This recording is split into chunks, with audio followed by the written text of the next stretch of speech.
છીએ 11 science chapter 3 સુરેખપથ પર ગતિ અને આની અંદર આપણે છે અત્યારે લઈ રહ્યા છીએ ઉદાહરણ નંબર 3.9 બરાબર છે 3.9 છે એ સાપેક્ષ વેગનું ઉદાહરણ છે જોઈએ સાપેક્ષ વેગ કોને કહેવાય બરાબર છે અને એની આપણે આજે અત્યારે સમજૂતી લેવી છે તો રકમ તમારી સામે છે બરાબર ધ્યાન આપજો બરાબર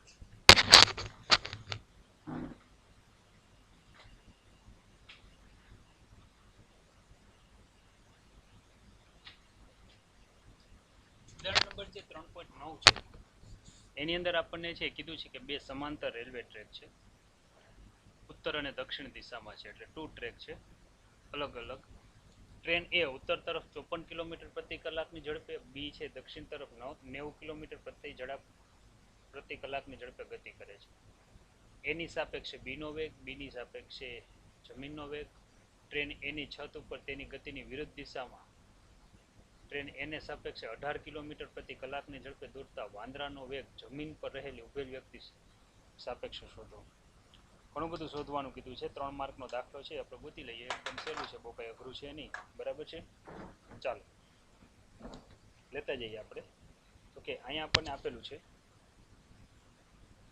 કઈ કઈ વસ્તુ આપેલી છે એની વાત કરીએ પહેલા તો હું અહીંયા લઉં ટ્રેન એનો વેગ જે ટ્રેન એનો વેગ છે એટલે વેલોસિટી ઓફ ટ્રેન એ આ રીતે દર્શાવવું હવે જવાબ આપણને આપ્યો છે 54 કિલોમીટર પ્રતિ કલાક 54 કિલોમીટર પ્રતિ કલાક હવે તમારાને મીટર પ્રતિ સેકન્ડમાં કન્વર્ટ કરવાની થાય બે રીતે કન્વર્ટ કરી શકો 54 1 કિલોમીટરમાં 1000 મીટર હોય એટલે 1000 અને 1 કલાકની અંદર 3600 સેકન્ડ હોય બરાબર એટલે આ જવાબ આવી જશે મીટર પ્રતિ સેકન્ડમાં જો તમારે આ સાદુરૂપને થોડુંક ટૂંકાવવું હોય તો તમે એની ડાયરેક્ટ ગણતરી છે હું તમને જે યાદ રાખાવું હોય ખાસ યાદ રાખજો 54 કિલોમીટરથી મીટરમાં જવું છે તો તમારે શું કરવાનું બરાબર છે અહીંયા છે આનું તમે સાદુરૂપ આપી શકો કઈ રીતે આપી શકો જો અહીં સિમ્પલ છે બરાબર છે આ રીતે બબે મીંડા સામસામે છે એ જઈ શકે એમ છે જ્યારે છે આ બે મીંડા છે સામસામે તમે ઉડાડી દો બરાબર તો વધુ હું 10/36 મળ્યું 10ના અડધા 5 થાય 36ના અડધા 18 થાય એટલે તમે ડાયરેક્ટ છે તમે અહીંયા સીધું જ લખી શકો કેટલા લખી શકો ગુણ્યા 5 ભાગ્યા કેટલા કરી શકો 18 હવે અમે તમને ટૂંકું રૂપ આપ્યું સીધું કરી નાખવાનું 5/18 ગુણ્યા 5/18 હવે આપણને આવડે છે કે 18 તેરી કેટલા થાય 54 ને 5 તેરી કેટલા થાય 15 એનો અર્થ એવો થયો ટ્રેન એનો વેગ છે 15 મીટર પ્રતિ સેકન્ડ ક્લિયર બરાબર તો આ રીતે તમે દર્શાવી શકો ટ્રેન બીનો વેગ 90 આપેલો છે ચાલો હવે આ જ રીતે હું ગણીશ ટ્રેન બીનો વેગ જે ટ્રેન બીનો વેગ છે વેલોસિટી ઓફ ટ્રેન બી 90 આપેલું છે કિલોમીટર આપેલું છે પ્રતિ કલાક છે શું કરવાનું 90 ગુણ્યા 5 ભાગ્યા કેટલા કરી નાખવાના 18 18 પંચા કેટલા થાય 90 પચો પચો કેટલા થાય 25 મીટર પ્રતિ સેકન્ડ આ શું મળ્યું ટ્રેન બીનો વેગ આ થયું આપણા માટે સમીકરણ નંબર 2 જે અગાઉ આપેલું હતું આને હું નંબર આપી દઉં 1 ક્લિયર હવે આપણને શું કીધું છે હવે આપણને એ વસ્તુ કીધી છે કે જે આપણને આવડે છે એની સાપેક્ષે બીનો વેગ પછી બીની સાપેક્ષે જમીનનો વેગ ચાલો ગોતીએ તો અહીંયા આપણે ગણતરી કરવી છે પેલું એ લઈએ તો આપણે એમ કીધું છે એની સાપેક્ષે બીનો વેગ હવે આ ગણતરી કરતા પહેલા હું તમને થોડીક બીજી વાત કહી દઉં બરાબર છે મારે અહીંયા છે થોડો ફેરફાર કરવો છે શું ફેરફાર કરવો છે કારણ કે મને રકમમાં એવું કીધું છે બરાબર અહીંયા મારે થોડોક છે ફેરફાર હું લઈશ બરાબર કેવા પ્રકારનો ફેરફાર તો કે હું આને માઇનસ લખીશ હવે મેં અહીંયા માઇનસ શું કામ લીધું છે એનું એક કારણ છે માઇનસ શું કામ લેવાનું કારણ કે બે ટ્રેક છે ટ્રેન એ છે એ આ દિશામાં ગતિ કરે છે જ્યારે ટ્રેન બી છે એ એની વિરુદ્ધ દિશામાં ગતિ કરે છે યાદ રાખજો જો આ દિશાને છે હું ઉત્તર દિશા કહું અને આ દિશાને હું દક્ષિણ દિશા કહું જો આપણને એમ જ કીધું છે બંને એકબીજાની વિરુદ્ધ દિશામાં તો એનો વેગ હોય એના કરતાં બીનો વેગ મારે કેવો લેવો પડે ઋણ લેવો પડે ને એટલા માટે મારે છે વિરુદ્ધ દિશામાં લખવું પડશે આ રીતે જો હું અહીં ગણતરી કરીશ બરાબર ગણતરી કરીને જો આપણે કિંમત મૂકશું તો કિંમત શું આવશે એની વાત કરીએ હવે તમને ખબર છે એની સાપેક્ષે બીનો વેગ એટલે મારે શું લખવું પડે વીબી એ. આનો અર્થ થાય વીબી માઇનસ શું આવે વીએ. વીબી ઓલરેડી -25 છે, જ્યારે આપણને છે વીએ કેટલું મળેલું છે સમીકરણ 1 માં 15 મળેલું છે, બરાબર છે. જો તો અહીંયા કેટલું આવશે -15. સાદુરૂપ આપવું એટલે કેટલું આવશે -40 મીટર પ્રતિ સેકન્ડ. પણ તમને એમ થાય કે સાહેબ અહીંયા જવાબ તો ઋણ આવે છે, તો ઋણ છે એ માઇનસ છે ની દિશા બતાવે છે. કોઈ દિવસ મૂલ્ય ઋણ ન હોય, મૂલ્ય ધન જ હોય. માઇનસ નિશાની એવું બતાવે છે કે ટ્રેન બી એ દક્ષિણ દિશામાં આવે છે, જેને આપણે ઋણ દિશા તરીકે લીધી છે, ખાસ યાદ રાખજો. અને આ દિશાને કઈ દિશા તરીકે લીધી છે ધન. એટલે જો હું વેલ્યુ સ્વરૂપે મારે આ જ વસ્તુ લખવી હોય તો મારે માનાંક કરવાનું, વીબી એ કરવાનું, બરાબર છે જે અહીંયા માઇનસ આવતા હતા એની જગ્યાએ શું લખી નાખવાનું 40 મીટર પ્રતિ સેકન્ડ. ક્લિયર થઈ ગયું? આ આપણને મળી ગયું સમીકરણ નંબર 1. હવે આપણને શું શોધવાનું કીધું છે કે બીમાં કીધું છે બીની સાપેક્ષે જમીનનો વેગ, એવું કીધું છે. હવે આપણને તો ખબર છે જમીન તો સ્થિર હોય, બરાબર છે. ચાલો બી અહીં લખ્યું છે, કીધું છે ટ્રેન બીની સાપેક્ષે જમીનનો વેગ. જમીનને આપણે કેપિટલ જી સાઇન વડે દર્શાવીએ તો બીની સાપેક્ષે જમીનનો વેગ. તો મારે અહીંયા શું લખવું પડશે વીજી માઇનસ શું લખવું પડશે વીબી એવું લખવું પડશે. હવે જમીનનો વેગ મારે ગોતવો છે, બરાબર છે, બીની સાપેક્ષે. તો જમીનનો વેગ તો ઓલરેડી કેટલો છે 0. જમીન સ્થિર જ હોય, એ કંઈ ગતિ કરે નહીં, બરાબર. તો અહીંયા આવશે માઇનસ. બીનો વેગ કેટલો છે આપણને ખબર છે -25 છે. માઇનસ માઇનસ કેટલો થઈ જાય પ્લસ. તો અહીંયા જવાબ કેટલો આવશે 25 મીટર પ્રતિ સેકન્ડ. જે શું મળ્યું ટ્રેન બીની સાપેક્ષે જમીનનો વેગ, બરાબર. જ્યારે આપણે ટ્રેનમાં બેઠા હોય ત્યારે આપણે એમ લાગે જમીન પાછળ જાય, બાકી કદાચ જમીન પાછળ નથી જતી હોતી, આપણે છે એનાથી દૂર તરફ જતા હોય છીએ. ઓકે, આને આપણે સમીકરણ લગભગ 4 આપશું, કારણ કે અગાઉ આપણે આપી દીધું છે. અને નંબર આપી દઈએ સમીકરણ નંબર 3. હવે હું મેળવવાનું કીધું છે, હવે થોડું ટ્વિસ્ટ આવે છે કે ધારી લ્યો કે ટ્રેન એની છત પર ગતિની વિરુદ્ધ દિશામાં એની સાપેક્ષે 18 કિલોમીટર પ્રતિ કલાકની ઝડપથી દોડતા વાંદરાનો વેગ જમીનની સાપેક્ષે કેટલો હશે. ટૂંકમાં છે વાંદરાનો જમીનની સાપેક્ષે વેગ આપ્યો છે આપણને, તો ત્યાર પછીનું સી છે એ આપણે લઈ લઈએ. વાંદરાનું ટ્રેન એની સાપેક્ષે વેગ આપ્યો છે, તો મારે આ રીતે લખાય વાંદરો એટલે મંકી, જમીનની સાપેક્ષે એટલે જી, અને શું લખવું પડશે જે મને આપ્યો છે 18 કિલોમીટર પ્રતિ કલાક. તો મારે અહીં લખવું પડશે. હા બોલો બોલો. આ જમીન પર ઊભી રહેલી વ્યક્તિની સાપેક્ષે વેગ આપ્યો છે. એ તો ગોતવાનું છે ભાઈ. જો ટ્રેન એની સાપેક્ષે કોણ આટલી ઝડપથી દોડતા વાંદરાનો વેગ લખ્યું છે. ટ્રેન એની એટલે ટ્રેન ગતિ કરે છે, એની વિરુદ્ધ દિશામાં વાંદરો ગતિ કરે છે.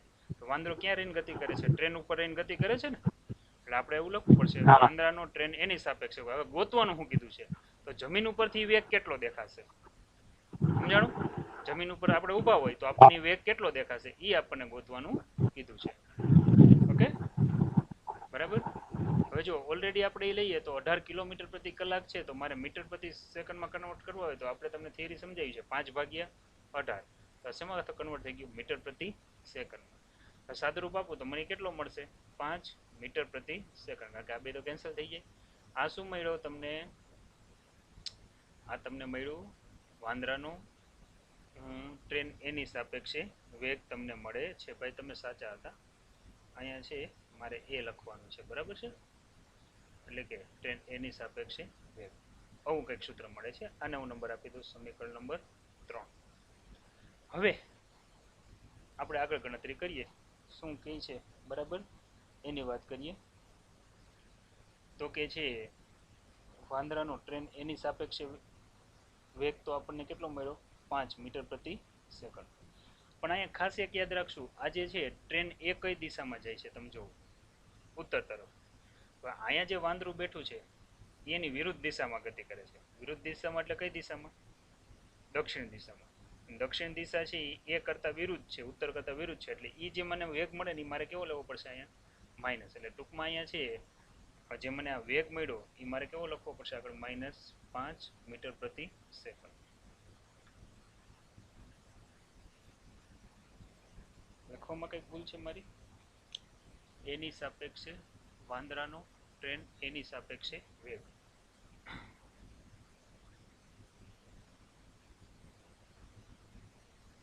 બરાબર, લખાશે આ રીતે: એની સાપેક્ષે વાંદરાનો વેગ, એની સાપેક્ષે વાંદરાનો વેગ. બરાબર, આ લખવામાં છે મેં થોડુંક લખ્યું છે બરાબર, પણ અલગ રીતે આને આ રીતે પણ લખી શકો કે એની સાપેક્ષે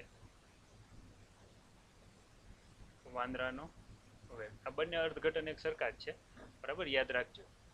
તો આપણે છે એની સાપેક્ષે વાંદરાનો વેગ એટલે અહીંયા લખશું એની સાપેક્ષે વાંદરાનો વેગ. આ રીતે આપણને કિંમત મળશે. આને નંબર આપી દો, સમીકરણ નંબર 3. માઇનસ નિશાની શું કામ આવી છે એ તમને ખબર છે.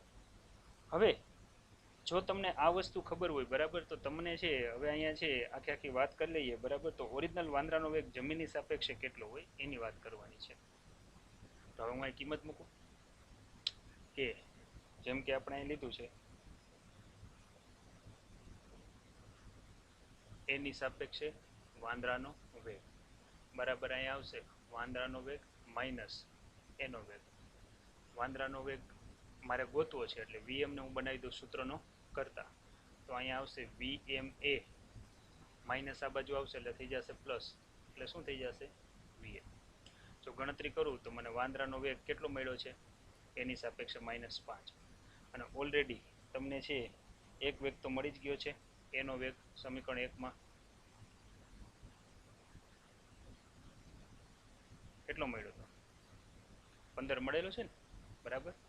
તો કે 1 આ 2 આ 3 આપણા માટે આ 4 હતું, આ 5 છે બરાબર. પછી આ જે છે મળ્યું એ 6 મળ્યું. અને હવે આગળ આપણને જે અહીંયા છે ઓલરેડી 15 મળે છે ને, 15 બરાબર. તો હવે જો આ પ્રમાણે હું ગણતરી કરીશ બરાબર, તો મંકીનો વેગ મને કેટલો મળશે? 15 - 5 એટલે 10 મળશે મીટર પ્રતિ સેકન્ડ. આખો દાખલો રિપીટ કરાવી દઉં છું બરાબર છે. આ જે છે એ સમીકરણ નંબર છે 7 છે. જો 6 પછી કેટલા આવશે? 7. હવે વાત શું હતી પહેલેથી રિપીટ કરીએ.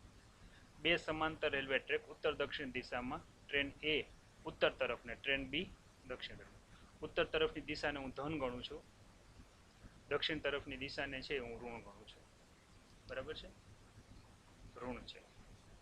આ રીતે કંઈક છે. હવે એનો અર્થ એવો થયો કે ઉત્તર તરફની દિશા મેં ધન લીધી, મેં મીટર પ્રતિ સેકન્ડમાં કન્વર્ટ કર્યું એટલે મને 15 મળ્યું. બીને છે મેં અહીંયા આ રીતે લીધું એટલે દક્ષિણ તરફની દિશા છે બરાબર, એટલા માટે છે આ મને ઋણ મળે છે. હવે એની સાપેક્ષે બીનો વેગ મને પૂછ્યો હતો તો મારે લખાય એની સાપેક્ષે બીનો વેગ વીબી માઇનસ વીએ. મને મળ્યું -40. ઓલરેડી બી દક્ષિણ દિશામાં જાય છે એટલે આગળ માઇનસ આવે છે, યાદ રાખજો. ત્યાર પછી મને એવું કીધું છે કે જમીનની બીનો જમીનની સાપેક્ષે વેગ કેટલો હોય, બીની સાપેક્ષે જમીનનો વેગ કેટલો હોય એવું કીધું છે. તો મેં શું લખ્યું? બીની સાપેક્ષે જમીનનો વેગ. બીની સાપેક્ષે જમીનનો વેગ, જી એટલે ગ્રાઉન્ડ, તો વીજી માઇનસ વીબી, જે મને ઓલરેડી કેટલો મળ્યો? 25 મળ્યો. ત્યાર પછી મને એવું કીધું છે કે કોઈ એક વાંદરો ટ્રેન એ ઉપર 18 કિલોમીટર પ્રતિની ઝડપથી છે એ ગતિ કરે છે બરાબર. તો તેમાં ઉભે જમીન ઉપર રહેલી વ્યક્તિની ઓરિજિનલ વાંદરાનો વેગ કેટલો દેખાતો હોય બરાબર. આ ગણતરી કરવા માટે આપણે અહીં શું વિચાર્યું તો કે છે એની સાપેક્ષે વાંદરાનો વેગ લીધો. એની સાપેક્ષે વાંદરાનો વેગ મને કેટલો મળ્યો? 5 મીટર પ્રતિ સેકન્ડ. હવે ત્યાર પછી જો આગળ વધીએ તો મારે છે ઓરિજિનલ મંકીનો વેગ, જે ઓરિજિનલ વેગ છે એ ગોતવો છે. ઓરિજિનલ મંકીનો વેગ નહીં, મંકીનો ઓરિજિનલ વેગ ગોતવો છે. તો આપણે એની સાપેક્ષે મંકીનો વેગ બરાબર વીએમ માઇનસ વીએ. વીએમને ટાર્ગેટ કરો તો વીએમ એ પ્લસ વીએ સાદુરૂપ આપો તો એ આપણને કેટલો દેખાશે? 10 મીટર પ્રતિ સેકન્ડની ઝડપથી દેખાશે. તો વિદ્યાર્થી મિત્રો અહીંયા છે આ પાઠના લગભગ ઉદાહરણ છે જે આપણે 10 આપ્યા હતા એ 10 પૂરા થઈ જાય છે બરાબર છે. હવે આપણે છે આગળ વધવું છે, તો હવે આપણે સ્વાધ્યાયના દાખલા લેવા છે. સ્વાધ્યાયના દાખલા લેવા માટે છે આપણે બીજી સ્લાઇડ લેવી પડશે. એક મિનિટ ચાલુ રાખજો.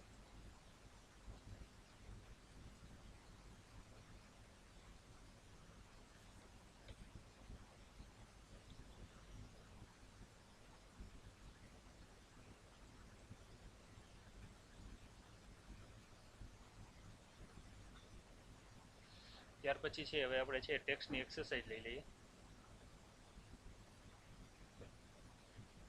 બરાબર છે, એટલે કે સ્વાધ્યાયના દાખલા. બરાબર, સ્વાધ્યાયના દાખલાની વાત કરીએ બરાબર, તો આપણને છે સ્વાધ્યાયનો 3.1 દાખલો લઈએ. શું છે, તમારા ટેક્સ્ટ બુક હોય તો તમે ખુલ્લી રાખજો એટલે ઝડપથી થાય થોડું, કારણ કે આમાં વાર્તાઓ જાજી છે આ વખતે. કે નીચે આપેલ ગતિના ઉદાહરણો પૈકી કયા ઉદાહરણમાં તંત્રને આશરે બિંદુવત પદાર્થ ગણી શકાય એવું કીધું છે. બિંદુવત પદાર્થ ક્યારે ગણી શકાય એની થિયરી તમને કણ વખતે ભણાવી છે. કણ એટલે શું? બે સ્ટેશન વચ્ચે વગર ઝાટકે ગતિ કરતી ટ્રેનની વાત કરેલી છે. હવે આની થોડીક વાત કરી દઉં. તમે વિચારો કે બે સ્ટેશનની વાત કરી છે. બે સ્ટેશન ધારી લ્યો કે એ છે, આ બી છે. મોટાભાગે બે સ્ટેશન વચ્ચેનું અંતર શેમાં હોય છે? કિલોમીટરમાં હોય છે. દાખલા તરીકે રાજકોટથી જામનગર લ્યો, જુનાગઢ લ્યો, અમદાવાદ લ્યો, બરાબર, ભાવનગર લ્યો, કે જેના અંતર આપણે છે એવરેજ ગણીએ તો 100 કિલોમીટર સમથિંગ આપણે ગણીએ. આ કન્ડિશનમાં છે બેની વચ્ચે જે ટ્રેન ચાલે છે એ ટ્રેનની લંબાઈ મીટરમાં હોય છે. ટ્રેન જે આમની વચ્ચે જે ચાલે છે બરાબર, આ ટ્રેન છે એની જે લંબાઈ છે મીટરમાં છે. તો ક્યારેય આપણે છે બે સ્ટેશન વચ્ચેના અંતરની સાપેક્ષની વાત કરતા હોય ત્યારે ટ્રેનની જે લંબાઈ છે ને અવગણવી હોય ને તો અવગણી શકીએ, કારણ કે મીટરમાં છે. એના કરતાં 1000 ગણું વધારે અંતર છે. બરાબર, તો આવા સંજોગોમાં છે તમે એને કણ સ્વરૂપે લઈ શકો.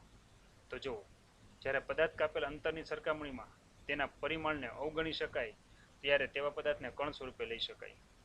જેમ કે અહીંયા આપણે કણ સ્વરૂપે લઈ શકીએ. બીજું, સરળતાથી કોઈ વર્તુળ માર્ગ પર સાયકલ ચલાવતી વ્યક્તિના માથા પર બેઠેલો વાંદરો.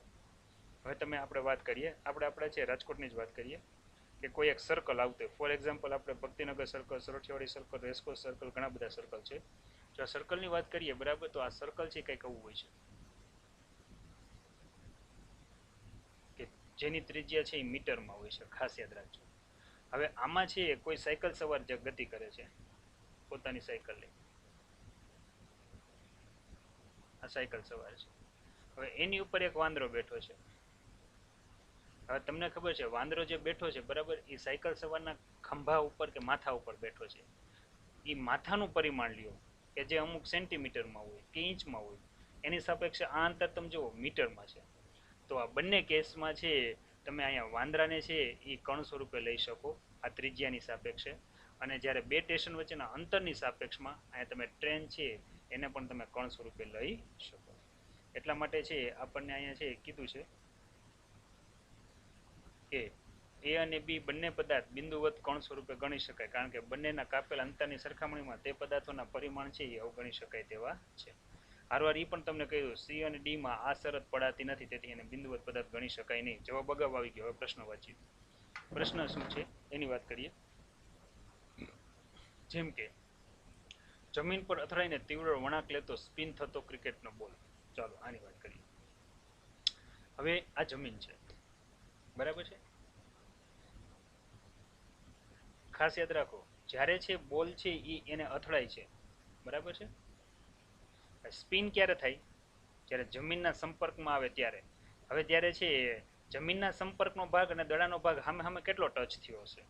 તો દડાનું જેટલું ક્ષેત્રફળ હશે જમીનનું એટલું ક્ષેત્રફળ જ એની યારે ટચ થયું હશે. એટલે બંનેના પરિમાણ સરખા છે. ખાસ યાદ રાખો જ્યારે ટપ્પો ખાય છે, જ્યારે જમીનના સંપર્કમાં આવે છે ત્યારની જ વાત છે. આવા સંજોગોમાં બંનેના છે પરિમાણ એક સરખા છે, સાઇઝ એક સરખી છે, તો આવા સંજોગોમાં છે આપણે છે બોલને કણ સ્વરૂપે લઈ શકીએ નહીં. એમ કીધું હોત કે જ્યારે બોલ અને જમીન વચ્ચે વાત કરીએ ત્યારે છે બંનેમાંથી છે બોલને કણ સ્વરૂપે લઈ શકાય, તો કે હા. પણ આ તો અથડાવાની વાત છે, અથડાય છે પછી સ્પિન થાય છે, એટલે ત્યારે બંનેના પરિમાણ એક સરખા જ હશે. જમીનના જેટલા ભાગમાં ટચ થતો હશે એટલો જ દડાનું ક્ષેત્રફળ કવર થતું હશે, એટલે બંને કેવા હશે? સરખા હશે. એટલે એને કણ સ્વરૂપે લઈ શકાય નહીં. ત્યાર પછી એવું કીધું છે ટેબલની કિનારી પર ખસીને પડતું બીકર. જો શબ્દ આપ્યો છે કિનારી. હવે ટેબલ છે બરાબર, એની કેટલા ભાગ ઉપર છે આ બીકર છે ખસીને પડે છે એની વાત કરીએ. જો આ ટેબલ છે, આ એક ટેબલ છે. હવે બીકર આપણે લઈએ તો બીકરને આપણે આ રીતે બતાવીએ કે અહીં કોઈ એક બીકર પડેલું છે. તો અહીંથી ફ્રી ફોલ એટલે કે નીચે પડે છે, બરાબર. તો ખાસ યાદ રાખો કે ટેબલનું જેટલું ક્ષેત્રફળ છે સપાટીનું, બરાબર, એટલું જ બીકરનું ક્ષેત્રફળ, બંનેના સંપર્ક વચ્ચે એટલો જ ભાગ છે, કારણ કે કિનારી શબ્દ વાપર્યો છે અહીંયા.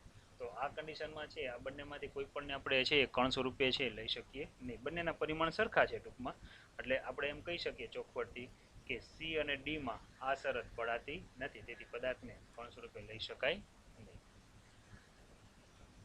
3.2 શું કહેવા માંગે છે જોઈએ કે બે બાળકો એ અને બી શાળાઓથી અનુક્રમે પોતાના ઘરે પી અને ક્યુ તરફ પરત ફરી રહ્યા છે. તમે જો આ શાળા છે, આ એનું ઘર છે, આ બીનું ઘર છે, યાદ રાખજો, બરાબર. ઘરે પરત ફરી રહ્યા છે, જેનો સ્થાન અને સમયનો આલેખ આપેલો છે. જો આ સ્થાન x વિરુદ્ધ સમય t નો આલેખ આપેલો છે. તો નોંધો, હવે તમે જોઈ શકો છો એ છે એ પહેલા ગતિની શરૂઆત કરી દે છે, બી છે એ પછીની ગતિની શરૂઆત કરે છે, છતાંય છે એ કરતાં બી આગળ નીકળી જાય છે કે નહીં. તો તમારે પહેલા યાદ રાખવાનું છે કે એનું ઘર કયું છે? પી. બીનું ઘર કયું છે? ક્યુ. પહેલા કોણ નીકળે છે? એ. છેલ્લે કોણ નીકળે છે? બી. કોણ કોને ક્રોસ કરે છે? તો કે બી એને ક્રોસ કરે છે. ક્યારે બે ઘરે પહોંચશે? તો આ ગ્રાફમાં થોડીક ભૂલ છે. આખો આ ગ્રાફ કેવો બને છે એ હું તમને બાજુમાં દોરીને આપું એટલે આખી વસ્તુ સમજાઈ જશે. જો ગ્રાફ આવો છે, સમય ટી વિરુદ્ધ એક્સ. જો હું ગ્રાફ દોરું તો ગ્રાફ કંઈક આ રીતે મળે છે.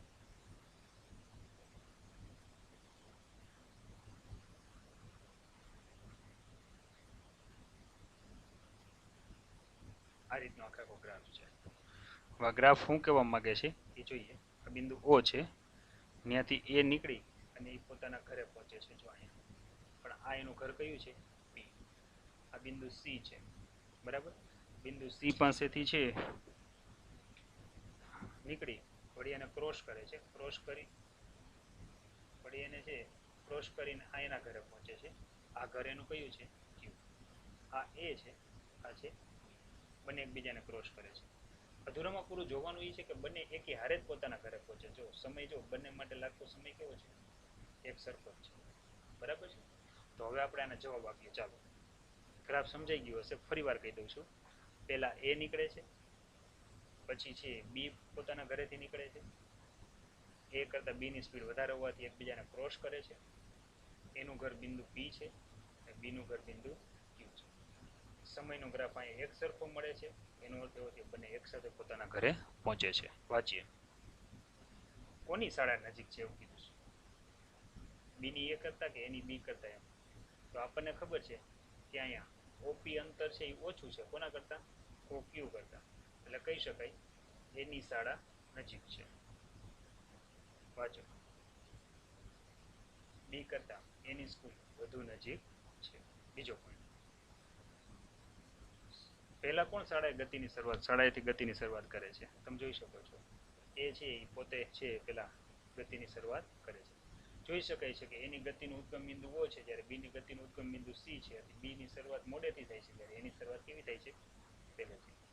એ અને બી જુદા જુદા સમયે ઘરે પહોંચે છે કે એક જ સમયે? આપણે જોઈ શકો છો પી અહીંયા એક સરખો જ મળે છે, એટલે બંને એક જ સમયે એકબીજા પોતપોતાના ઘરે પહોંચે છે. કોણ કોને ક્યારે ક્રોસ કરે છે? તો કે બી છે એને ક્રોસ કરે છે. પૂરી વાર્તા, બરાબર. આ રીતે છે આપણે આને દર્શાવી શકીએ. ત્યાર પછી આવા જ દાખલા છે જાજા, થોડુંક મગજ કસજો, ચા પાણી પી લેજો ન પીતા હોય તો. સ્વાધ્યાયનો 3.3 શું છે?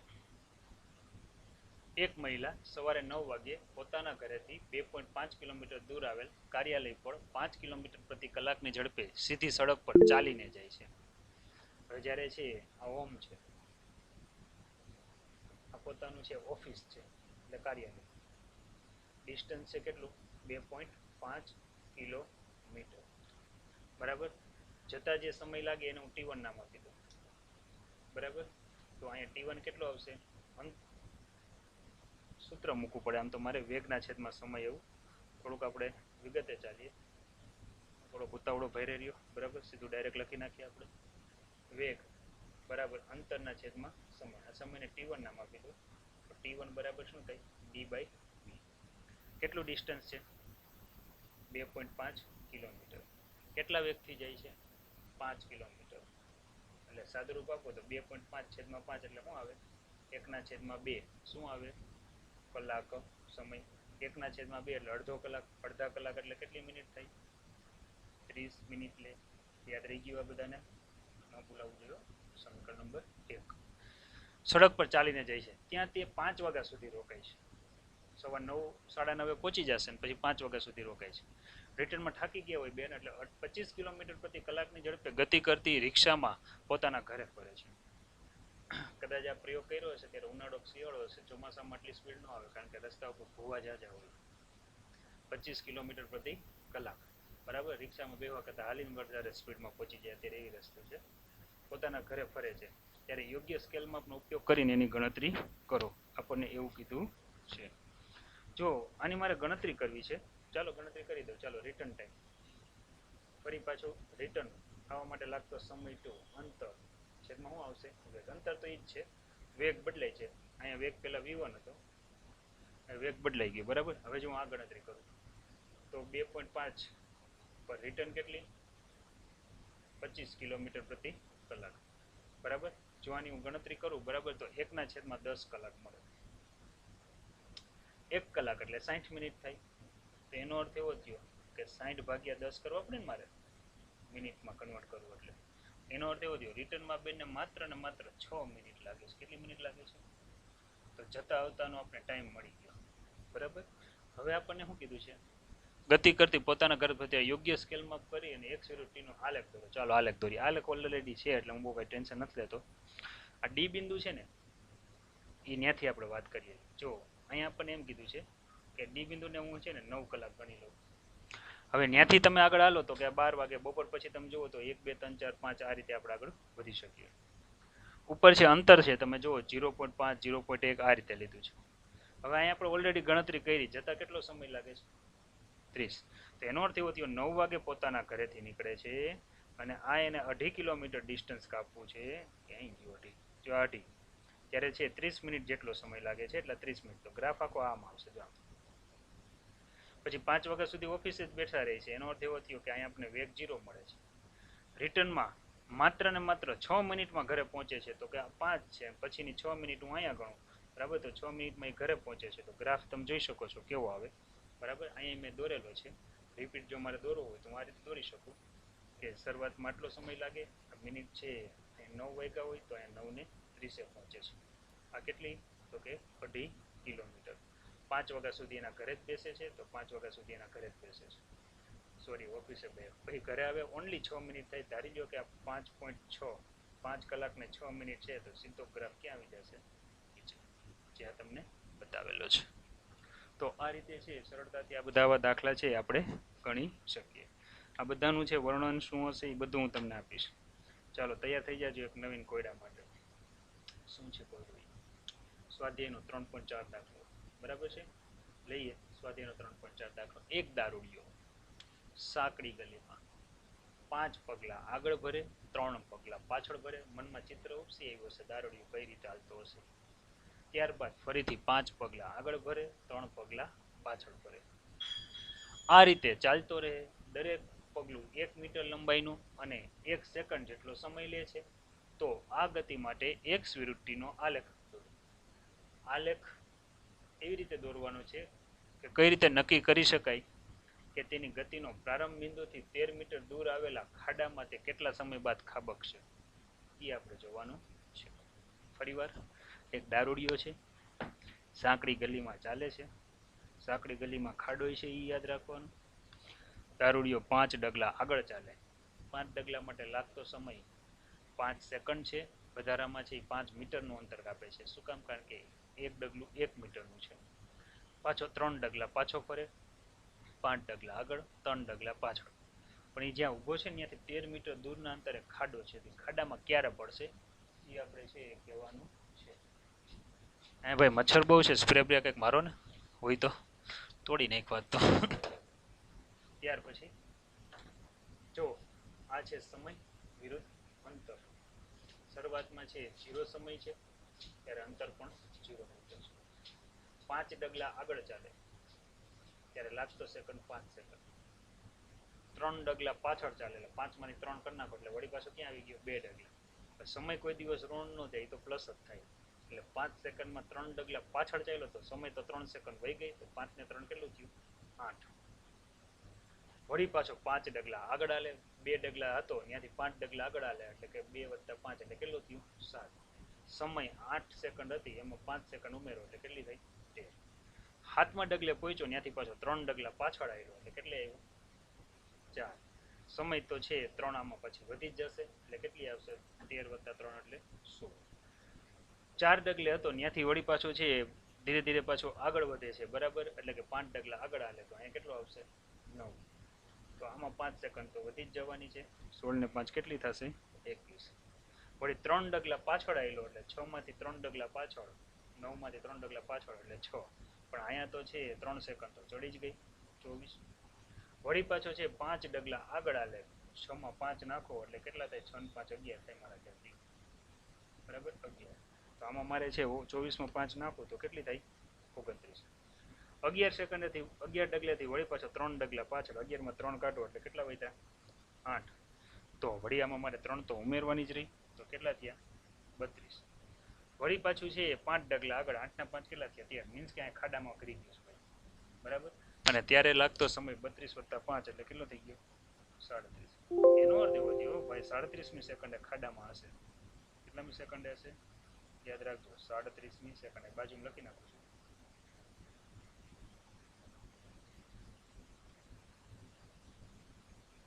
37મી સેકન્ડે છે આ ભાઈ છે ખાડામાં હશે બરાબર એવી વાત છે કઈ. હજો 37મી સેકન્ડે ખાડામાં હોય બરાબર છે.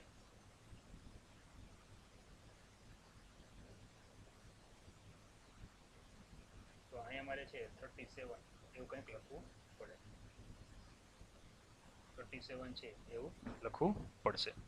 હવે આગળ ચર્ચા કરીએ અહીંયા બરાબર. આનો ગ્રાફ કેવો હોય ગ્રાફ મારે કેનાથી કેના વિરુદ્ધ લેવો હું ગ્રાફ આ રીતે દોરી શકું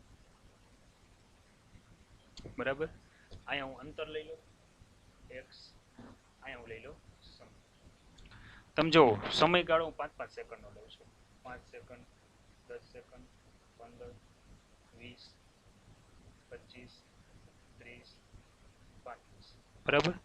અહીંયા છે ખાડાનું 2 મીટરના અંતરે લઉં 4 મીટર 6 મીટર 8 મીટર 10 12 અને 14 13 આપણે એને ખાડામાં નાખી દેવાનું છે યાદ રાખજો બરાબર. આ રીતે મેં લીધું છે. આ 5 છે. ચાલો કેવો ગણતરી કરાવો. સમય 0 અંતર 0 પહેલી 5 5. ચાલો કાંઈ વાંધો નહીં આપણે આગળ વધીએ બરાબર છે. પોઈન્ટ મુકાવતા જાવ 0 એ 0 જ્યારે આ 5 છે ત્યારે આ પણ 5 છે એટલે એક પોઈન્ટ અહીંયા આવશે બરાબર. એનો અર્થ એવો થયો આ રીતે થયો ગ્રાફ. ત્યાર પછી હું વાત કરું તો કે સમય 8 અંતર માપ 2 બરાબર. ચાલો સમય 8 એટલે અહીંયા માપ 2 એટલે અહીંયા તમે જોઈ શકો છો જો આ 2 ને હું ટચ કરું તો અહીંયા એટલે મારે આમ ડાઉન થવા. ત્યાર પછી આપણે આગળ વધીએ વળી પાછા સમય 13 અંતર 7. ચાલો સમય 13 એટલે અહીંયા ક્યાંક હશે અને અંતર 7 એટલે અહીંયા ક્યાંક. એ બેને જો હું ભેગા કરું બરાબર બેને આમ ભેગા કરતા જાવ તમને ખબર છે આપણે ભેગા કઈ રીતે કરવા જો આ રીતે આમ ભેગા કરવાના હોય યાદ છે ને બરાબર. એટલે આ માપ ક્યાં આવશે સીધું ઉપર આવશે. હવે હું છે વધારાની લીટા હું દોરું છું એ હવે નહીં દોરું તમે તમારી રીતે થોડુંક ઇમેજ કરજો બરાબર. આ લીટા મેં કાઢી લીધા. હવે પાછું માપ લઈએ 16 કેટલું છે 4 કંઈ વાંધો નહીં બતાવી દઈએ. ચાલો 16 ધારી લ્યો કે અહીંયા છે 4 તો સામે છે તો એ માપ હું લઈશ તો લગભગ મારા ખ્યાલથી અહીંયા ક્યાંક આવશે. આ રીતે તમે જોતા જશો તો તમને ગ્રાફ છે એ આ રીતે આમાં મળતો જશે સમજાય છે.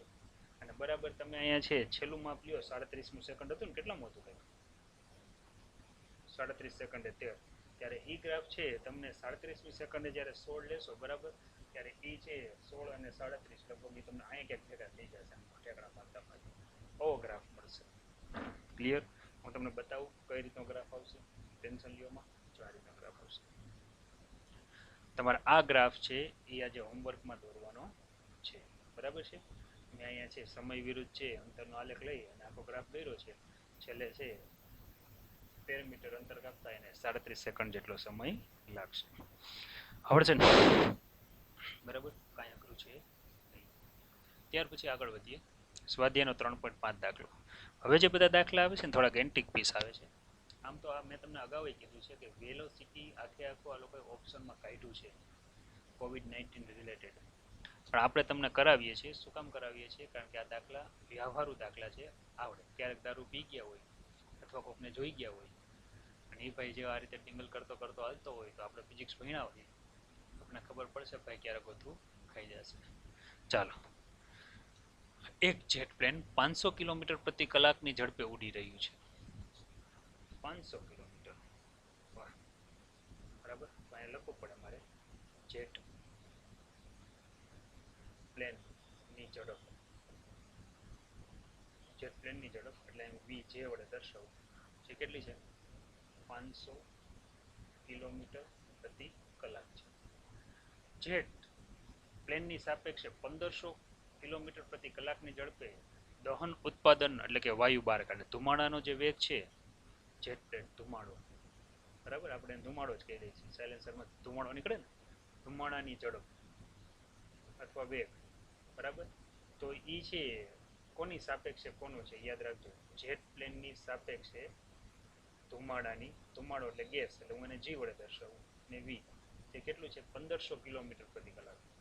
1500 કિલોમીટર પ્રતિ કલાક. આગળ મારે કેવું લેવું જોઈએ? માઇનસ. શા માટે? કારણ કે જેટ પ્લેન છે, રાફેલ છે છોકરાવા, તમને દેખાય છે, બરાબર છે. હવે આ જેટ પ્લેનની ઝડપ આગળની બાજુ છે, વી છે. જેટ પ્લેનની સાપેક્ષે જે ધુમાડાની ઝડપ છે એ પાછળની દિશામાં છે, બરાબર છે. આમાંથી ધુમાડો નીકળે છે, યાદ રાખજો, બરાબર છે. જો આ ધુમાડો નીકળે છે, તો પરિણામી ધુમાડાની ઝડપ પ્લેનની સાપેક્ષે 1000 થઈ કહેવાય. કેટલી થઈ કહેવાય? 1000. આ યાદ રાખજો. જો તમે રોડ ઉપર ઊભા હો, બરાબર, તો તમને છે ધુમાડાની ઝડપ છે એ 1000 દેખાશે, 1500 દેખાશે નહીં. હવે સિમ્પલ ગણતરી કરીએ તો જમીન ઉપર ઉભેલા કોઈ વ્યક્તિની સાપેક્ષે દહન ઉત્પાદનની ઝડપ કેટલી હોય? કેટલી દેખાવાની છે? 500 આગળની બાજુમાં ગતિ કરે છે, ધુમાડાને ઝડપ 1500 દેખાય, પણ પ્લેનની સાપેક્ષે ઓરિજિનલ કેટલી થઈ? 500 બાદ કરી નાખવામાંથી કેટલી વધે? 1000 વધે કે ન વધે? બરાબર. તો ઓરિજિનલ ઝડપ 1000 છે, તો કોઈ વ્યક્તિ ઊભો હોય તો એને ધુમાડો કેટલી ઝડપથી ગતિ કરતો દેખાશે? 1000 કિલોમીટર પ્રતિ કલાકની ઝડપે ગતિ કરતો દેખાશે. જવાબ મળી ગયો. તમને એમ થાય કે સાહેબ થોડું ગણતરી કરીને બતાવો ને, તો કંઈ જરૂર નથી, બરાબર છે. ગણતરી તમને હોમવર્કમાં મળી જશે. તો આ રીતે છે ડાયરેક્ટ તમે છે આ ગણતરી સરળતાથી આવી રીતે કરી શકો. આગળ વધીએ. સ્વાધ્યાયનો 3.6 દાખલો. સુરેખ રાજમાર્ગ. રાજકોટમાં રાજમાર્ગને કાલાવડ રોડ તરીકે ઓળખાય છે. 126 કિલોમીટર પ્રતિ કલાકની ઝડપે દોડી રહેલી કારની વેગ આપ્યો છે 126 કિલોમીટર પ્રતિ કલાક. મીટર પ્રતિ સેકન્ડમાં કન્વર્ટ કરવું હોય તો 126 ગુણ્યા 5 ભાગ્યા 18. 18 એકન પાડો આવડતો હોય તો 18 એકન પાડામાં 126 આવે છે, 18 સત્તા 126 થાય, 7 ગુણ્યા 5, મારા ખ્યાલથી લગભગ આવે 35 મીટર પ્રતિ સેકન્ડ, બરાબર છે. તો રાજમાર્ગ એટલે આપ્યો હતો કારણ કે કારની સ્પીડ વધારે છે, પણ આપણે અહીંયા એવું નથી. રાજમાર્ગ કોઈ ગલીનો માર્ગ હોય, બધી સ્પીડ તો હરખી જ રહી છે, બરાબર. ના વેગથી કાર 200 મીટર અંતર કાપીને ઊભી રાખવી છે, એટલે પ્રારંભિક વેગ છે. કાર ઊભી રાખવી છે તો ડિસ્ટન્સ કેટલું કાપવાનું છે? ડી બરાબર 200 મીટર ઊભી રાખવાની છે, એટલે અંતિમ વેગ 0 થશે. આ શું થયો? પ્રારંભિક વેગ છે, ખાસ યાદ રાખજો. તો કારનો પ્રવેગ કેટલો હોવો જોઈએ અને એના માટે લાગતો સમય કેટલો હોવો જોઈએ? તો આપણને અચળ પ્રવેગી ગતિના સમીકરણો આવડે જ છે. v² માઇનસ v0² બરાબર 2ab. અંતિમ વેગ 0, પ્રારંભિક વેગ 35 બરાબર 2ab એટલે કેટલું આવશે? 200 માઇનસ 35 ગુણ્યા 35 2/200 છેદમાં બરાબર શું વધે? a. તો a બરાબર જવાબ માઇનસમાં આવશે કારણ કે પ્રતિ પ્રવેગ છે, 35 ગુણ્યા 35 ભાગ્યા 400 કરી નાખો વિદ્યાર્થી મિત્રો. જવાબ લગભગ તમને મળશે 3.06 મીટર પ્રતિ સેકન્ડ સ્ક્વેર આટલો મળશે. યાદ રાખો, કાર આગળની દિશામાં જાય છે, વેગમાં ઘટાડો થાય છે એટલે પ્રવેગ ઋણ મળે છે એટલે માઇનસ આવશે. આ થયું સમીકરણ નંબર 1. હવે આપણે સમય ગોતવાનું કીધો છે, આરામથી મળી જાય સમય તો. બરાબર, અચળ પ્રયોગિક ગતિના જુદા જુદા આપણે સમીકરણો આવડે છે, એ જ સમીકરણનો ઉપયોગ કરીએ. મારે સમય ગણવો છે, તમને એક સમીકરણ આ પણ બનાવ્યું છે. અંતિમ વેગ છે 0 છે, પ્રારંભિક વેગ છે 35 છે, મને પ્રવેગ મળ્યો છે -3.06. તમારે ટાઈમ ટી ગોતવો છે. માઇનસ વાળું પદ આ બાજુ લઈ આવું તો 3.06 ઇન્ટુ ટી આવે, બરાબર શું આવે 35. હું ટીને ટાર્ગેટ કરું તો શું આવશે 35/3.06. કેલ્સી તમારી પાસે છે, સરસ મજાનો ઉપયોગ કરશો તો લગભગ તમને જવાબ 11.44 સેકન્ડ એવો કંઈક દેખાશે. તો બીજો દાખલો આપણે સફળતાપૂર્વક પૂર્ણ કર્યો. બરાબર છે, આમાં મારા ખ્યાલથી કોઈને કંઈ પ્રશ્ન હશે નહીં. ત્યાર પછી આગળ વધીએ છીએ. હવેનો દાખલો છે એ પાછો સમજવા જેવો છે. ટ્રેન આવે છે, જો સ્વાધ્યાયનો 3.7 દાખલો. 400 મીટર જેટલી લંબાઈ ધરાવતી ટ્રેન એ અને બી સમાંતર રેલવે ટ્રેક ઉપર 72 કિલોમીટર પ્રતિ કલાકની ઝડપે એક જ દિશામાં જાય છે. ટ્રેન એ ટ્રેન બી કરતા આગળ છે. જો આ ટ્રેન એ છે, આ એનો વેગ થયો. એ જ દિશામાં ટ્રેન બી છે. બરાબર, ધારી લ્યો કે આ બંને વચ્ચેનું ડિસ્ટન્સ છે આપણે એમ કહી દઈએ x જેટલું છે. ટ્રેન એ આગળ છે. શરૂઆતમાં બંનેનો વેગ સમાન છે એટલે વી એ લઉં કે વી બી લઉં, બંનેનો વેગ છે 72 કિલોમીટર પ્રતિ કલાક. 72 ગુણ્યા 5 ભાગ્યા 18. 18 એકાનો પાડો આવડે આપણને. 18 4 72, 4 5 20 મીટર પ્રતિ સેકન્ડ. જો યાદ રાખો તમારે એ કે બી ટ્રેનનો પ્રારંભિક વેગ ગોતવાનો થાય તો સૂત્ર આ મળે. તમને કોઈ એમ પૂછે ટ્રેન એનો બીની સાપેક્ષે વેગ કે બીનો એની સાપેક્ષે વેગ કેટલો થાય તો મીંડી આવે. શા માટે? બંને એક જ દિશામાં સમાન વેગથી ગતિ કરે છે. ટ્રેન બીનો ડ્રાઈવર ટ્રેન એને ઓવરટેક કરવાનું વિચારે છે એટલે બી આગળ નીકળી જાય છે. આમ તે પ્રવેગ કેટલો લે છે 1 મીટર પ્રતિ સેકન્ડ સ્ક્વેર જેટલો. કેટલો સમય લે છે 50 સેકન્ડ. તો ટ્રેન બીનો ગાર્ડ ટ્રેન એના ડ્રાઈવરની આગળ નીકળી જાય તો બંને ટ્રેન વચ્ચેનું પ્રારંભિક અંતર કેટલું હશે? મીન્સ કે આ એક્સ ફાઇન્ડ કરવાનું છે, ગોતી લઈએ. ચાલો હવે અહીંયા લઈએ, મારે બીની જ વાત કરવાની છે, યાદ રાખજો. સમય કેટલો લે છે 50 સેકન્ડ. ટ્રેન બી છે બરાબર, એનો પ્રવેગ કેટલો આપણને આવ્યો 1 આપ્યો ને, 1 મીટર પ્રતિ સેકન્ડ સ્ક્વેર. બરાબર, તો અહીંયા હું લખી શકું ટ્રેન એની સાપેક્ષે બીનો પ્રારંભિક વેગ, એની સાપેક્ષે બીનો પ્રારંભિક વેગ છો, યાદ રાખજો. એનો અર્થ એવો થયો મારે અહીં લખવું પડશે વીબી માઇનસ શું લખવું પડે વીએ. વીબી ને વીએ બે એક સરખા જ છે. જો મેં સમીકરણ 1 માં આપ્યું છે 20 છે ને, બરાબર. પ્રારંભમાં બંને સરખા જ હતા, બરાબર. એટલે મારે શું લખવું પડશે 20 માઇનસ 20 એટલે કેટલો આવશે 0. તો એની સાપેક્ષે બીનો મને જે પ્રારંભનો વેગ છે એ કંઈક 0 મળ્યો, બરાબર છે. યાદ રાખીએ, આને નંબર આપી દઈએ સમીકરણ નંબર 2. તો હવે લઈ લઈએ આપણે અંતરનો. આપણે ગ્રાફ તો આવડે જ છે, તો અહીં લખીએ કે આમ બી દ્વારા કપાતું અંતર એ પ્રમાણે લઈએ, બરાબર. અથવા તો છે એમ પણ કહી શકીએ કે બંને ટ્રેન શરૂઆતમાં સમાન વેગથી ગતિ કરે છે એટલે પ્રારંભિક વેગ બંનેના એની સાપેક્ષે બીનો લ્યો કે બીની સાપેક્ષે એનો લ્યો. બંને વેગ તો આપણને કેવા મળશે 0 જ મળશે, બરાબર. પછી ટ્રેન બી માટે આપણને આપેલું છે કે પ્રવેગ આટલો છે અને એના માટે લાગતો સમય પણ કાંઈ આપ્યો છે તો કે આટલો છે 50 સેકન્ડ લે છે. તો સ્થાનમાં થતો ફેરફાર આપણે લઈ લઈએ. એ લઈએ સ્થાનમાં થતો ફેરફાર, બરાબર. તો ટી સમયે જે સ્થાન હોય એને એક્સ ટી કહું અને પ્રારંભિક સમય સ્થાન હોય એને આપણે x0 વડે દર્શાવી દઈએ, બરાબર. તો આપણને સૂત્ર કયું લખવાનું છે યાદ રાખજો. જો આ સૂત્ર લખવાનું છે v0t વત્તા 1/2 at સ્ક્વેર. આવું સૂત્ર લખવાનું છે. તો તમને ખબર છે કે એની સાપેક્ષે b નો પ્રારંભિક વેગ જે 0 છે ઇન્ટુ ટી વત્તા 1/2 b નો પ્રવેગ અને વત્તા શું લખવું પડશે ઇન્ટુ ટી સ્ક્વેર.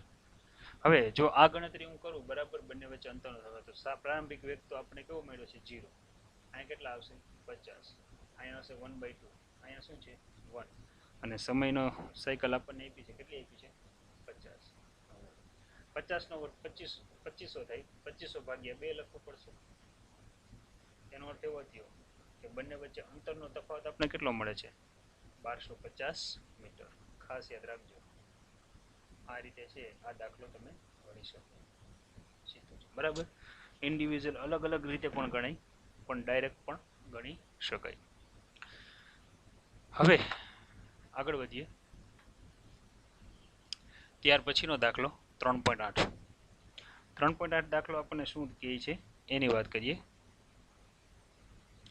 3.8 દાખલામાં આપણને એવું કંઈક આપેલું છે કે એક દ્વિમાર્ગી રસ્તા પર કાર એ 36 કિલોમીટર કલાકની ઝડપે ગતિ કરે છે જ્યારે એકબીજાની વિરુદ્ધ દિશામાં 54 કિલોમીટર પ્રતિ કલાકની જેટલી સમાન ઝડપથી દોડતી કાર બી અને કાર સી એ સુધી પહોંચવાનો પ્રયત્ન કરે છે. કોઈ એક ક્ષણે એબી તથા એસી વચ્ચેનું અંતર 1 કિલોમીટર છે. આ ક્ષણે કાર બીનો ડ્રાઈવર કાર સી અને કાર એને ઓવરટેક કરે તો તે પહેલા એવું વિચારે છે તો અકસ્માત નિવારવા માટે કાર બીનો લઘુત્તમ પ્રવેગ કેટલો હોવો જોઈએ. આ તો પ્રેક્ટિકલ કરી ત્યારે ખબર પડે.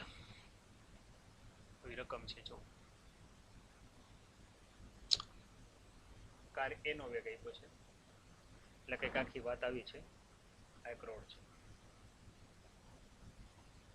આ કાર એ છે બરાબર. અહીંયા કાર બી છે, અહીંયા કાર સી છે. તે આ વિરુદ્ધ દિશામાં છે. શરૂઆતમાં આમની વચ્ચેનું ડિસ્ટન્સ જો માપીએ 1 કિલોમીટર છે. આ ડિસ્ટન્સ માપો આ પણ કેટલું છે 1 કિલોમીટર જેટલું છે.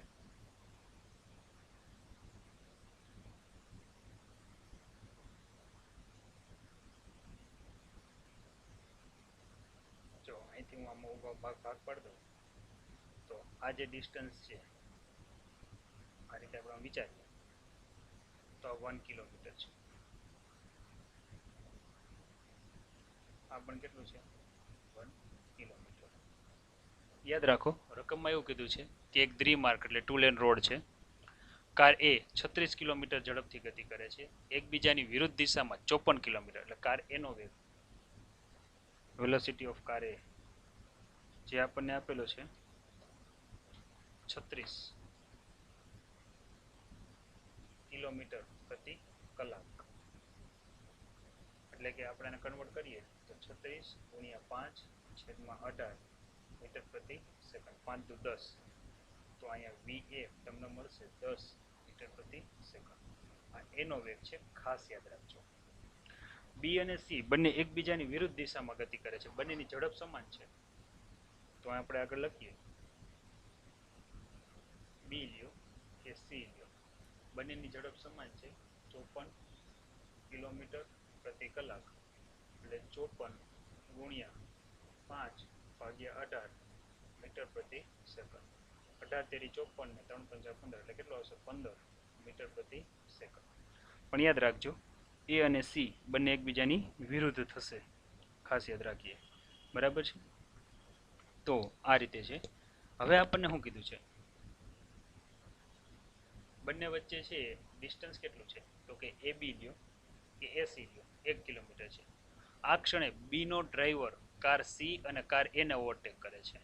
તે પહેલા ઓવરટેક કરવાનું વિચારે છે તો અકસ્માત નિવારવા માટે કાર બીને કેટલો લઘુત્તમ પ્રવેગ હોવો જોઈએ આવી કંઈક વાત કરેલી છે.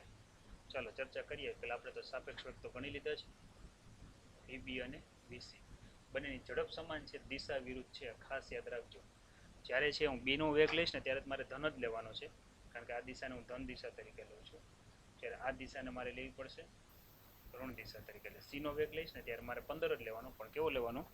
માઇનસ લેવાનો. તો પહેલાં તો આપણે છે એની સાપેક્ષે છે બીનો વેગ માપી લેવાય, બરાબર. પછી છે એની સાપેક્ષે સીનો વેગ માપી લેવાય. તમને એમનું ખબર પડી જાય કેટલો છે. જો મને કયો જી, એનો વેગ 10 છે, બીનો વેગ 15 છે, તો એની સાપેક્ષે બીનો વેગ કેટલો થાય? એક જ દિશામાં હોય ત્યાર બાદ બાકી 10 માંથી 15 જાય એટલે 5 વધે તો બીનો વેગ તમને 5 મળશે. સીનો વેગ એનાથી ડબલ મળશે, કારણ કે સી 15, બે વિરુદ્ધ દિશા, એ 10, 15 વત્તા 10 એટલે કેટલો થાય? 25, બરાબર. તો મારે છે પહેલાં તો છે બેના છે વિરુદ્ધ દિશામાં વેગ માપી અને પછી આગળ ગણતરી કરતી જવી પડશે. ચાલો ગણતરી કરીએ અને લખતા જઈએ, બરાબર. તો અહીં લખીએ એની સાપેક્ષે બીનો વેગ.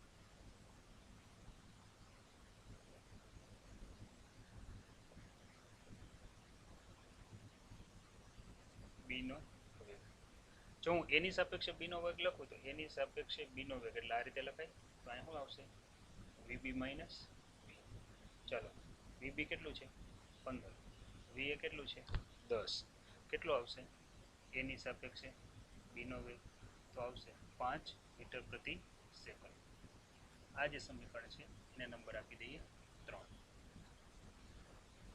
એ જ રીતે હવે આગળ વધીએ, બરાબર છે. એની સાપેક્ષે સીનો વેગ, એની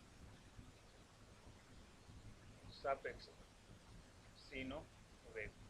હવે જો એની સાપેક્ષે હું સીનો વેગ લઉં, બરાબર, તો મને શું મળે? એની સાપેક્ષે સીનો વેગ એટલે લખવું પડે વીસી માઇનસ શું લખવું પડે? વીએ. વીસી કેટલું છે તમને ખબર છે? વીસી બરાબર છે. તો કે મારે વિરુદ્ધ દિશા છે એટલે અહીંયા કેટલું લખવાનું? 15. એ કેટલું છે? 10. તો એની સાપેક્ષે સીનો વેગ મને કેટલો મળશે? -25 મીટર પ્રતિ સેકન્ડ. ખાસ યાદ રાખો, માઇનસ નિશાની વિરુદ્ધ દિશા બતાવે છે. જ્યારે તમે એનું મૂલ્ય લેશો ત્યારે ઓલરેડી કેવું લેવાનું છે? પ્લસ. હવે અહીંયા છે ઓલરેડી આપણને કહી દીધું છે એ બી લ્યો કે એસી લ્યો, 1 કિલોમીટર છે. 1 કિલોમીટર એટલે 1000 મીટર. જો હું અહીંયા છે ગણતરી લઉં કે એ બી લઉં કે એસી લઉં, બંને છે 1 કિલોમીટર. 1 કિલોમીટર એટલે કેટલું થયું? 1000 મીટર. યાદ રાખીએ, બરાબર. હવે છે મારે બીનું બધી ગણતરી કરવી પડશે, તો મારે લખવું પડશે કે કાર સી ને છે આ અંતર કાપતા કેટલો સમય લાગે? તો લખીએ કાર સી ને એસી અંતર કાપતા લાગતો સમય, બરાબર. કાર સી ને છે એસી અંતર કાપવા માટે લાગતો સમયની જો આપણે ગણતરી કરવી હોય, બરાબર, તો આપણે છે વેગ બરાબર અંતર છેદમાં સમય એવું સૂત્ર મૂકવું પડે. વેગ બરાબર અંતર છેદમાં શું આવશે? સમય. હવે ઓલરેડી છે કાર સી છે એનો વેગ આપણને 25 મળેલો છે, અહીંયા 25, અહીંયા 1000 છેદમાં સમય ટી. જો હું ટીને સૂત્રનો કરતા બનાવું, યાદ રાખો મારે મૂલ્ય લેવાનું છે એટલે હું -25 ની જગ્યાએ +25 લખું છું. 1000 ભાગ્યા 25, 25 ચોખ્ખું 100, 40 સેકન્ડ લાગે. કેટલું લાગે? એનો અર્થ એવો થયો કે 40 સેકન્ડમાં સી કાર અહીંયા પહોંચશે. આ દરમિયાન બી એ છે ને એને ઓવરટેક કરી લેવો પડે, બરાબર. સમજાણું? તો હવે આગળ લખીએ. આને કંઈક સમીકરણ નંબર આપી દઈએ, 5 નંબર આપી દઈએ કે 40 સેકન્ડમાં બી કારે આટલા વેગથી એને ઓવરટેક કરવો પડશે. તો લખીએ, બરાબર. આમ 40 સેકન્ડમાં ઓવરટેક કરવા જરૂરી કાર બીને પ્રવેગ, કાર બી માટેનો પ્રવેગ છે એટલા માટે છે અહીંયા લખું તો આને મારે બતાવવું પડે પ્રશ્નાર્થ ચિહ્ન. ચાલો સૂત્ર કયું મૂકવાનું? ડી બરાબર v0t વત્તા 1/2 at². કિંમત મૂકો અહીંયા. જ્યાં ડી દેખાય ત્યાં મારે ડિસ્ટન્સ લેવાનું છે એ અને બી વચ્ચે. v0 દેખાય ત્યાં એની સાપેક્ષે મારે બી નો વેગ લેવાનો છે, ઇન્ટુ શું આવશે? ટી. વત્તા 1/2 એ દેખાય ને અમારે શું લખવાનું છે બી ઇન્ટુ શું આવે ટી સ્ક્વેર. હાલો આ અંતર તો મને ખબર છે 1000 મીટર છે. એની સાપેક્ષે બીનો વેગ જે મેં ઓલરેડી ગણેલો છે કેટલો છે મને મળ્યો છે 5. સમય કેટલી મળે છે 40 સેકન્ડ વત્તા 1/2. બી પ્રવેગ તો મારે ગોતવાનો છે પણ એ સમય છે 40 સેકન્ડ છે એનો શું આવશે સ્ક્વેર. ચાલો કિંમત મૂકીએ બરાબર. તો કે અહીંયા છે 1000 4 પંચા 20 એટલે ત્યાં 200 વત્તા 1/2 એ બી 40 નો વર્ગ થાય 1600 એટલે અહીંયા આવશે 1600 ભાગ્યા 2 ઇન્ટુ આવશે એ ઇન્ટુ બી આવશે. તો જો આગળ ગણતરી કરું તો અહીંયા આવશે 1000 માઇનસ 200 બરાબર આપણને ખબર છે 1600 ભાગ્યા 2 ઇન્ટુ એ બી અહીંયા આવશે 800 બરાબર અહીંયા પણ શું આવશે 800 એ બી આવશે. તો એનો અર્થ એવો થયો એ બી બરાબર શું આવશે 800 છેદમાં 800. તો અહીંયા આવશે 1 મીટર પ્રતિ સેકન્ડ સ્ક્વેર. આવું કંઈક જવાબ આવે છે. તો એનો અર્થ એવો થયો કાર બીને છે એ પોતાને જો પ્રવેગિત કરવી હોય તો છે કેટલું 1 મીટર પ્રતિ સેકન્ડ સ્ક્વેર જેટલો પ્રવેગ એને લેવો પડશે. તો વિદ્યાર્થી મિત્રો અત્યારે છે આ દાખલો છે આમ ગણો તો સહેલો છે પણ થોડોક અઘરો કહી શકાય. શું કામ? કારણ કે સાપેક્ષ ગણતરી આવતી હોય તો ત્યાં. તો આ બધા જ દાખલા તમારે હોમવર્કમાં ગણવાના છે. આવા પછી બીજા પણ હું રિલેટિવ હશે એ પણ આપીશ અને છે પ્રેક્ટિસ કરવાની છે.